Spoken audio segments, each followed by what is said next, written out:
उच्च न्यायालयों के जजों की नियुक्ति के संबंध में जो वर्तमान व्यवस्था कोलिजियम सिस्टम, क्या कोलिजियम सिस्टम संविधान का उल्लंघन करके जजों के द्वारा बनाया गया है कि ये जो न्यायपालिका है इसकी स्वतंत्रता हमें बनाए रखनी है, इसमें केंद्र सरकार या किसी का हस्तक्षेप नहीं होना चाहिए। तो प्रस्ताव जो आता था वो माननीय मुख्य न्यायाधीश भारत उनकी तरफ से आ सकता था, उच्च न्यायालय के माननीय मुख्य न्यायाधीश महोदय उनकी तरफ से आ सकता था, राज्यों के राज्यपाल महोदय उनकी तरफ से आ सकता था, केंद्र सरकार की तरफ से भी आ सकता था। भाई एक केंद्र सरकार जो है वो अपना जज अपॉइंट करा लो, एक कोलिजियम सिस्टम जज अपॉइंट करा लो और कैसा भी जज अपॉइंट करा लो, कैसे भी कर लो, चाहे वो कोई कार्यकर्ता हो किसी पार्टी का उसे करा लो, चाहे किसी पे कोई मुकदमा जो है इंक्वायरी चल रही है चाहे उसे करा लो। अब इस तरह से होने लगा। तो साथियों नमस्कार, मैं अमरीश कुमार। आज का विषय उच्चतम न्यायालय और उच्च न्यायालयों के जजों की नियुक्ति के संबंध में जो वर्तमान व्यवस्था कोलिजियम सिस्टम, क्या कोलिजियम सिस्टम संविधान का उल्लंघन करके जजों के द्वारा बनाया गया है, यही मेरा जो है आज का वीडियो है। इस पर बड़ा विवाद होता ही आप समझ रहे हैं। कुछ लोग कहते हैं सही है, कुछ लोग कहते नहीं है। कोलिजियम सिस्टम बनाने का जो मूल मकसद है, जजों ने ही बनाया है इसको, कि ये जो न्यायपालिका है इसकी स्वतंत्रता हमें बनाए रखनी है, इसमें केंद्र सरकार या किसी का हस्तक्षेप नहीं होना चाहिए। अब ये सिस्टम ऐसा बन गया कि जज को ही अपॉइंट कर रहे हैं, इसमें भाई भतीजावाद हो रहा है और जो कुछ हो रहा है वो आप सब समझ रहे हैं। तो सबसे पहले इसको आपको समझने के लिए कि क्या ये सिस्टम सही है और क्या ये संविधान का उल्लंघन करता है, पूरा इसका जो है हमारा जो 1950 में संविधान बना उस समय से लेकर और कोलिजियम सिस्टम तक क्या प्रक्रिया थी जजों की नियुक्ति की, पहले इसे समझना पड़ेगा। अनुच्छेद 124 भारतीय संविधान का, वो तो सुप्रीम कोर्ट के जजों की नियुक्ति का प्राविधान बताता है, और अनुच्छेद 217 ये उच्च न्यायालय के राज्यों के उच्च न्यायालय के जजों की नियुक्ति की प्रक्रिया बताता है, उनका प्राविधान करता है। तो 1950 से लेकर 1981 तक इसी में जो प्राविधान दिए गए उन्हीं के अनुसार जजों की नियुक्ति होती थी। सबसे पहले तो ये समझना पड़ेगा कि नियुक्ति के लिए प्रस्ताव कहाँ से आता था। तो प्रस्ताव जो आता था वो माननीय मुख्य न्यायाधीश भारत उनकी तरफ से आ सकता था, उच्च न्यायालय के माननीय मुख्य न्यायाधीश महोदय उनकी तरफ से आ सकता था, राज्यों के राज्यपाल महोदय उनकी तरफ से आ सकता था, केंद्र सरकार की तरफ से भी आ सकता था। जब प्रस्ताव आता है तो जो हमारी जो सरकारों की प्रक्रिया है उसके अनुसार एक फाइल बनती है। वो फाइल जो है वो प्राइम मिनिस्टर ऑफिस, जिसको पीएमओ कहते हैं, वहाँ वो फाइल बनाई जाती थी। उस फाइल पर बनने के बाद प्राइम मिनिस्टर महोदय सब उसको देखने के बाद जो फाइल बनती थी, जो जो जजों के प्रस्ताव आए उन सबके अनुसार जो पहला दूसरा जिस तरह से भी जो क्रमांक होता था उसके अनुसार वो फाइल बनाने के बाद वो विधि मंत्रालय, केंद्र सरकार के विधि मंत्रालय पर वो फाइल चली जाती थी। उसके बाद वहाँ से अपनी जो है नोटिंग या जो भी उस पर टिप्पणी करेंगे जो प्रक्रिया है उसके अनुसार, उसके बाद वो फाइल जाती थी माननीय उच्चतम न्यायालय के माननीय मुख्य न्यायाधीश महोदय के पास। वो जाती थी उनकी सलाह के लिए। इंग्लिश में वर्ड है for the consultation of the CGI. Consultation word को याद रखिएगा, सलाह के लिए जाती थी कि वो अपनी सलाह दे, जो भी टिप्पणी करना चाहे कि जो ये जिस नाम का प्रस्ताव है कि ये नंबर 1 नंबर 2, तो उनके संबंध में जो उन्होंने अपनी जो अनुभव किया है या जो भी कुछ कहना चाहे वो कहे कि ये है नंबर 1, इनके संबंध में मेरा ये मंतव्य है, नंबर 2 जो नाम है उनके संबंध में ये मंतव्य है, तो अपना पूरा मंतव्य वो उसमें लिखेंगे। उसके बाद वो फाइल फिर पीएमओ में आ जाएगी, वहाँ पर वो देखेंगे, कैबिनेट की मंजूरी होगी, उनका जो सलाह जो उन्होंने दी है, जो भी मंतव्य लिखा है सीजीआई महोदय ने, वो भी देखा जाएगा, और उसके बाद वो अपनी रिकमेंड करके जिनकी नियुक्ति कराना चाहे कैबिनेट, उन जजों की नियुक्ति के लिए वो राष्ट्रपति महोदय के पास चली जाएगी। और ये प्रक्रिया है कि जो सलाह कैबिनेट देगी उसके अनुसार राष्ट्रपति महोदय अपना जो है उस पर सहमति दे देते हैं। तो ये आपको प्रक्रिया समझ में आ गई होगी। इस प्रक्रिया के अनुसार 1981 तक, 1950 से 1981 तक उच्च न्यायालय के और उच्चतम न्यायालय के जजों की नियुक्ति होती रही। अब उसके बाद कहीं से एक बात सामने आई कि साहब ये जो नियुक्ति है इसमें तो केंद्र सरकार जो है वो उसकी जो है कहना चाहिए कि सुपरमेसी उनकी हो गई, और जजों की जो न्यायपालिका है उसकी स्वतंत्रता के लिए ये ठीक नहीं है, जजों की सुपरमेसी होनी चाहिए थी। तो धीरे से क्या हुआ कि एक जो है रिट पिटीशन कॉन्स्टिट्यूशनल बेंच बनी, 7 जजों की शायद बनी, उसमें एक रिट पिटीशन दायर हो गई। वो जो मुकदमा था उसका नाम था एसपी गुप्ता बनाम यूनियन ऑफ इंडिया।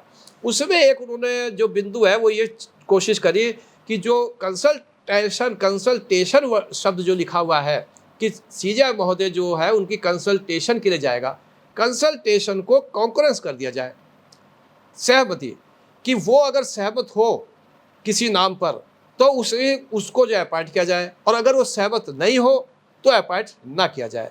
यहाँ पर उससे पहले कंसल्टेशन वर्ड है, जो है भी आज भी कंसल्टेशन वर्ड ही है। जो प्राविधान है ये जो मैंने आपको बताया उच्चतम न्यायालय और उच्च न्यायालय के जजों के लिए अनुच्छेद 124 और 217 में उन्होंने कहा कि ये कंसल्टेशन का अर्थ ऐसा लगा लो कि ये कॉन्करेंस मान लिया जाए। जो उनकी सलाह ली जाती है, सलाह जो ली जाती है तो वो जो सलाह है वो मानी जाए या ना मानी जाए, ये नहीं होगा। कॉन्करेंस सलाह उनकी जो है वो ही मानी जाएगी। ये उन्होंने उसमें विवाद किया, जो मैंने बताया जजेस, प्रथम जजेस केस कहलाता है, एसपी गुप्ता का केस के नाम से है। लेकिन ये नहीं माना गया। जो संविधान बेंच बनी थी उन्होंने कहा नहीं नहीं ऐसा नहीं, कंसल्टेशन का मतलब तो सलाह ही है, वो सलाह बाध्यकारी नहीं होती, उसे कांग्रेस नहीं मान सकते। तो वो खत्म हो गया और फिर वही बात चलती रही जो शुरू से चली आ रही थी। उसके बाद फिर क्या करा कि सेकंड जजेस केस आ गया। सेकंड जजेस केस 1993 में जो एडवोकेट ऑन रिकॉर्ड से सुप्रीम कोर्ट के उन्होंने फाइल किया था। उसमें क्या हुआ कि ये बात मान ली गई। अब ये बात मान ली गई कि भाई कंसल्टेशन जो वर्ड है, शब्द उसमें लिखा हुआ है, वो कॉन्करेंस है उसका अर्थ। अगर वो सहमत नहीं है चीफ जस्टिस महोदय तो फिर वो आप अपॉइंट नहीं कर सकते, उनकी सहमति जरूर है, वो बाध्यकारी है, ये मान लिया गया। अब उसके बाद क्या हुआ 1993 में जब ये बात आ गई सामने, तो 1998 में एक प्रेसिडेंशियल रेफरेंस गया, और उसको प्रेसिडेंशियल रेफरेंस के बाद ये आया कि भाई ये जो अब कॉलेजियम सिस्टम की जो बात आ गई कि भाई सुप्रीम कोर्ट के जो चीफ जस्टिस है उनका ही जो मंतव्य है, जिसको वो चाहेंगे उसको जज अपॉइंट करेंगे, ये आपको मानना पड़ेगा केंद्र सरकार को, और राष्ट्रपति महोदय भी उसी को अपॉइंट करेंगे जिसे सीजेआई महोदय चाहेंगे। तो ये बात जब सामने आ गई तो अब उसका एक फॉर्मेट क्या होना चाहिए, वहाँ से फिर जो है ये कॉलेजियम सिस्टम की बात आई। तो वहाँ से उन्होंने बनाया और प्रेसिडेंट साहब की मंजूरी हो गई, और ये हो गया कि कॉलेजियम सिस्टम में एक तो भारत के मुख्य न्यायाधीश हो गए, और सुप्रीम कोर्ट के जो 4 सीनियर मोस्ट जज है वो हो गए। अब 5 जज जो है वो मिलके वही जो है जजों का प्रस्ताव करेंगे। जब रिक्ति होंगी उच्च न्यायालय के न्यायाधीश की या उच्चतम न्यायालय के, तो कौन से किनको बनाना चाहते हैं वो प्रस्ताव आएगा उन 5 जजों के सामने, और जिसे वो चाहेंगे उसे बता देंगे कि इसे अपॉइंट कर दिया जाए, वो केंद्र सरकार को भेज देंगे। तो केंद्र सरकार तो एक डाक खाने की तरह हो गई, उनको डाक खाना बना दिया गया कि एक पत्र आया उच्चतम न्यायालय के कॉलेजियम सिस्टम से कि इनको अपॉइंट कर दिया जाए, और वो केंद्र सरकार ने उसके लिए उसको जो है राष्ट्रपति महोदय को भेज दिया, और वो अपॉइंट होंगे। तो अब जज जो है जजों को अपॉइंट करने लगे, और कॉलेजियम सिस्टम में कोई जो है प्रक्रिया उनकी क्या होगी, पारदर्शिता नहीं, कुछ नहीं, कोई जो है उनका जो है कोई किसी को पता नहीं। और अगर कोई आरटीआई लगा के पूछता है कि साहब ये जो है आपने अपॉइंट किया, इनका जो है क्या बायोडेटा है, क्या है, तो कोई नहीं बताया जाता है वहाँ तक। वहाँ तो ये पता लगा कि फाइल तक भी नहीं है। तो अब आप समझ लीजिए कि क्या किस तरह से होने लगा। तो केंद्र सरकार में जब तक कांग्रेस सरकार थी तब तक तो इसी तरह से चलता रहा कि डाक खाने की तरह केंद्र सरकार काम करती थी, जिसे बना के भेज दिया, ये भाई भतीजावाद और जो भी नेपोटिज्म जो भी आप कहना चाहे वो सब इस तरह से होने लगा, और ना पता लगता था, और जज अपॉइंट होने शुरू हो गए। जब उससे के बाद जब ये चीज़ देखी गई तो जो हमारी जो भाजपा सरकार आई, माननीय प्रधानमंत्री जी जो हमारे मोदी जी हैं 2014 में बने, उसके बीच में जब इसमें हो हल्ला हुआ कि ये तो बात ठीक नहीं हो रहा, तो उसमें एक जो है संविधान संशोधन भी नहीं करा गया। आप देखिए उन्होंने एक तरह संविधान संशोधन कर दिया, अपने 7 जजों ने बैठ के जो सेकंड जजेस केस है और कंसल्टेशन को कॉन्करेंस मान दिया। संविधान संशोधन अनुच्छेद 368 में बताया गया है। तो 2014 से पहले और 1998 के बाद ये सब बातें जब आई तो ये एक संविधान संशोधन की प्रक्रिया हुई, और संविधान संशोधन की प्रक्रिया जो हुई उसमें नेशनल जुडिशियल अपॉइंटमेंट कमीशन बना दिया गया है, NJAC। ये 2014 में उससे पहले बना दिया गया। तो उसमें क्या अपॉइंटमेंट का प्रोसीजर है वो ये बता दिया गया कि एक तो सीजेआई महोदय रहेंगे, और 2 MP रहेंगे, सांसद रहेंगे, और 2 जज रहेंगे, और 2 जो है इमिनेंट पर्सन, प्रसिद्ध जो है व्यक्ति होंगे, जिनका अपॉइंटमेंट प्राइम मिनिस्टर महोदय, सीजेआई महोदय और लीडर ऑफ अपोजिशन करेंगे। तो ये प्रक्रिया उन्होंने बता दी कि ये कमेटी बनेगी जो उनको अपॉइंट क्या करेगी।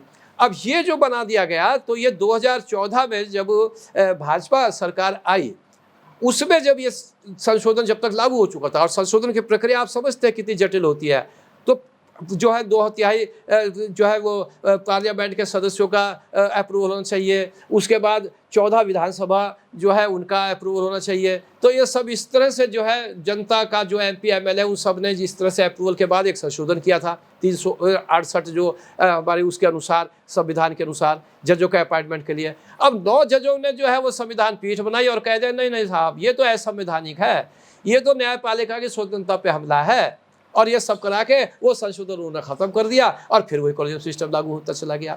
तो ये आपका कॉलेजियम सिस्टम है। अब ये आप समझ गए होंगे कि कितना सही है कितना गलत है। होता क्या है कि ना तो सीनियर जजों की सीनियरिटी देखी जा रही है, ना उनका मेरिट हो रही है, ना मेरिट का पता है। अब किसी जज के खिलाफ इंक्वायरी चली है, भ्रष्टाचार की चल रही है, कुछ भी चल रही है। अब होने लगा भाजपा सरकार जो है, बाद में जब किरण रिजिजू साहब थे विधि मंत्रालय में विधि मंत्री, तो हल्ला मचा। उसके बाद जो है सब क्या हो गया कि एक कहना चाहिए आपस में एक सहमति सी हो गई। उससे क्या दिखाई दे रहा है, अब यह दिखाई दे रहा है कि भाई एक केंद्र सरकार जो है वो अपना जज अपॉइंट करा लो, एक कॉलेजियम सिस्टम जज अपॉइंट करा लो, और कैसा भी जज अपॉइंट करा लो, कैसे भी कर लो, चाहे वो कोई कार्यकर्ता हो किसी पार्टी का उसे करा लो, चाहे किसी पे कोई मुकदमा जो है इंक्वायरी चल रही है चाहे उसे करा लो। अब इस तरह से होने लगा। तो अब ये जो है स्थिति है, आप समझ रहे हैं कॉलेजियम सिस्टम क्या हो गया। अब जरा सा थोड़ा विदेशों में देख लो क्या होता है।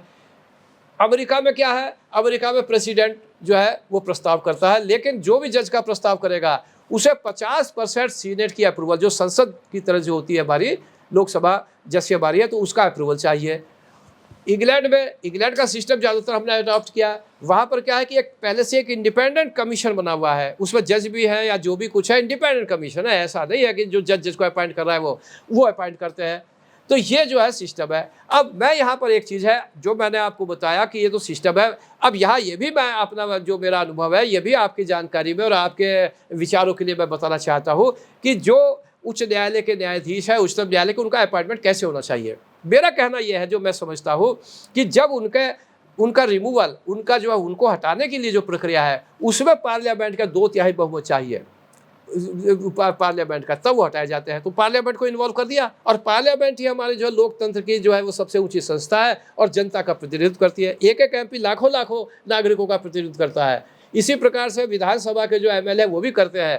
तो अपॉइंटमेंट में साहब उनका जो है वो प्रतिनिधित्व कुछ नहीं है। अपॉइंटमेंट तो आज जो है जज का कर रहा है, और उसके बाद जो है ये जो है वो चल रही है कि भाई केंद्र सरकार जो है वो कर रही है। और तो मेरा कहना यह है कि अगर पार्लियामेंट को इसमें इन्वॉल्व किया जाए तब जो है लोकतंत्र माना जाएगा कि जनता ने उस जज को अपॉइंट किया। अमेरिका में भी यही होता है। सीनेट का मतलब क्या है कि वहाँ पर एक तो ये बताओ कि 50% सीनेट की अप्रूवल चाहिए जजों को अपॉइंट करने के लिए, और हटाना भी अगर चाहते हैं तो वहाँ पर हर स्टेट का अपना अपना जो है वो जो उच्च न्यायालय है, और वह तो हटाया भी इसी तरह से जाता है कि अगर नागरिक चाहे और सीनेट चाहे 50% 60% की ठीक काम कर रहे हैं तो उसे हटाया भी जा सकता है। इसी तरह से क्या है अपॉइंटमेंट के लिए क्या है कि आप एक कमेटी बनाइए, उसमें CJ महोदय रहे, प्राइम मिनिस्टर महोदय रहे, या प्राइम मिनिस्टर किसी मंत्री को अपॉइंट करते तो वो रहे, LOP रहे, लीडर ऑफ द अपोजिशन रहे, 3 हो गए विशेष करके। और ये लोग जो है जो प्राइम मिनिस्टर साहब हैं और CJ महोदय हैं, LOP है, ये 2 या 3 इमिनेंट लोगों को जो प्रसिद्ध है उनको अपॉइंट करें उस कमेटी में। उस कमेटी में सबके नाम आए, वो प्रस्ताव उच्च न्यायालय से भी आ सकते हैं, राज्य से भी आ सकते हैं, केंद्र सरकार से भी आ सकते हैं, उच्चतम न्यायालय भी दे सकते हैं। उन सब का एक जो प्रस्ताव आ रहे हैं उन सबकी एक लिस्ट बने, और उसके बाद नंबर 1 नंबर 2 उनकी सब देखने के बाद वो बने, और उसके बाद जो है 5 6 7 8 जो भी नाम अप्रूव करते हैं कमेटी, उन्हें पार्लियामेंट में रखा जाए। फिर पार्लियामेंट में जब उस पर अगर डिबेट होगी तो वो जो अपॉइंट होने जा रहे हैं उन सब का प्रोफाइल क्या, उनके खिलाफ कोई जांच है, क्या उन्होंने जजमेंट दिया है, उनकी मेरिट क्या है, उस सब पर चर्चा होगी, जनता देखेगी। और फिर जो है इस तरह का जो है ये इस तरह का जो जिनके खिलाफ इंक्वायरी चल रही है या जो अयोग्य है, अक्षम है, विद्वान नहीं है, विद्वानों को छोड़कर आप किसी और को अपॉइंट कर रहे हैं, सीनियरिटी का जो है आप उल्लंघन कर रहे हैं, ये सब बातें पार्लियामेंट के सामने आएंगी। और फिर मैं समझता हूँ कि जब ये बात सामने सब आ जाएंगी तो फिर इस तरह का कोई साहस नहीं करेगा कि सीनियरिटी का अच्छे जजों को छोड़ देगा, सीनियरिटी का बिना किसी कारण के उल्लंघन करेगा और इस तरह से जो है जजों को अपॉइंट करेगा। ये सब चीज़ें जो है बंद हो जाएंगी। तो आज का मेरा वीडियो मैं समझता हूँ कि आप समझ रहे होंगे, ये आप समझिए। अगर आपको ठीक लगता है तो आप भी अपना आवाज़ उठाइए और प्रक्रिया को आपको ठीक करना चाहिए। कोलिजियम सिस्टम तो मैं स्पष्ट कहता हूं, जो मैंने आपको सारी हिस्ट्री बनाई, ये तो जजों ने मिलकर संविधान का उल्लंघन करके संविधान में ही जो है संशोधन कर दिया। और पूरे देश में, पूरे विदेशों में कहीं पर भी आप देखिए कि कंसल्टेशन को कांग्रेस नहीं माना जाता। अगर ऐसा माना जाए तो एक वकील को से सलाह लेना, एक डॉक्टर से सलाह लेना, तो वो सलाह तो फिर बाध्यकारी हो गई। वहां तो यह है कि सलाह मानो या ना मानो, जो सलाह ले रहा है, जिससे उसकी सलाह जो देने वाला है उसकी माने या ना माने। लेकिन यहाँ साहब आपको जो है चीफ जस्टिस साहब की कंसल्टेशन के लिए भेजा जाता है, लेकिन वो जो है कांग्रेस से बना दी गई कि नहीं साहब, उन्होंने जो सलाह दी है वो सलाह नहीं, वो तो फिर बाध्यकारी सहमति है उनकी, वो आपको माननी पड़ेगी। तो ऐसा तो मैंने सोचता हूँ कि हमारे यहाँ एक यूनिक तरह का जजमेंट जो है वो दे दिया गया, और सारी डिक्शनरी में जो अर्थ है कंसल्टेशन और कांग्रेस का, वो सारा ही बदल दिया गया। तो ये तो संविधान का उल्लंघन करके जो चला आ रहा है। और आप समझ गए होंगे, ये इंडिपेंडेंट ऑफ द जुडिशरी, न्यायपालिका स्वतंत्रता के नाम पे ये इस तरह से क्या हो रहा है, और इसी तरह से क्या जजमेंट आ रहे हैं और क्या जज अपॉइंट हो रहे हैं। जजों का अपॉइंटमेंट ठीक होगा तो लोकतंत्र बचा रहेगा। कोई भी सरकार आए कहीं, किसी की भी तानाशाही की तरफ वो नहीं जा सकती। ये सब आज का मकसद है। अगला जो वीडियो है ये मैं बनाऊंगा उसमें कि आपराधिक न्याय व्यवस्था में जो एफआईआर का रजिस्ट्रेशन है और वो है, उस सब को भी इसी प्रकार से जो है तोड़ मरोड़ के, और जजों ने, न्यायिक अधिकारियों ने अपने हित में जो है उसका किस प्रकार से अपने जजमेंट के आधार के जजमेंट दे के किस प्रकार से जो है कर दिया गया है, वो मैं आपको अगला बताऊँगा। आप अपने मंतव्य को बिल्कुल व्यक्त कीजिए और मेरे चैनल को सब्सक्राइब कीजिए, घंटी बजा दीजिए। और आज के आप जो वीडियो आएगा इसी विषय पर आएगा कि जो किस प्रकार से उल्लंघन संविधान का करके, और न्यायपालिका विशेष करके सुप्रीम कोर्ट किस प्रकार से जो प्राविधान बनाते चले जा रहे हैं। आज का वीडियो इतना ही है। जय हिंद, जय भारत, जय संविधान।